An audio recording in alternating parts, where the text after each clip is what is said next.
Breaking news. Bharat નદીના તૂટી ગયેલા સિહોદ પુલની બાજુમાં ફરીથી નવીન ઓલ વેધર ડાયવર્ઝન શરૂ. નમસ્કાર, તમે જોઈ રહ્યા છો પ્રકોપ ન્યૂઝ અને આ છે બ્રેકિંગ ન્યૂઝ. છોટાઉદેપુરના પાવીજેતર પુલ પાસે ભારત નદી પરનો સિહોદ પુલ તૂટી જતા મુસાફરોને ભારે મુશ્કેલીઓનો સામનો કરવો પડી રહ્યો છે. વરસાદના કારણે ડાયવર્ઝન પણ ધોવાઈ જતા મુશ્કેલીઓ વધી. ગુજરાતના રાષ્ટ્રીય ધોરીમાર્ગ 56 પર મુસાફરી અને વેપાર ધંધો અટકી ગયો.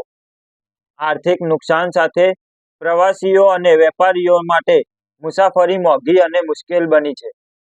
મહત્વપૂર્ણ સમાચાર. છોટાઉદેપુર સાંસદ જસુભાઈ રાઠવા અને ધારાસભ્ય રાજેન્દ્રસિંહ રાઠવા તથા જયંતિભાઈ રાઠવા દ્વારા કેન્દ્ર સરકારમાં રજૂઆત બાદ 4 કરોડના ખર્ચે ઓલ વેધર ડાયવર્ઝનનું નિર્માણ થયું.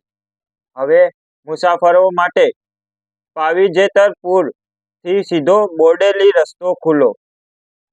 1 કલાકનો સમય બચશે, આર્થિક નુકસાન અટકશે, વેપાર રોજગાર ઉદ્યોગ ફરી ટ્રેક પર આવશે. સ્થાનિક નાગરિકો અને વેપારીઓનો પ્રતિસાદ. હવે વડોદરા જવું સહેલું બન્યું છે. આ નિર્ણય માટે પ્રશાસન અને રાજકીય આગેવાનોનો આભાર. વધુ અપડેટ માટે જોડાયેલા રહો પ્રકોપ ન્યૂઝ સાથે. સંપાદન નટુભાઈ પરમાર, પ્રકોપ ન્યૂઝ, છોટાઉદેપુર.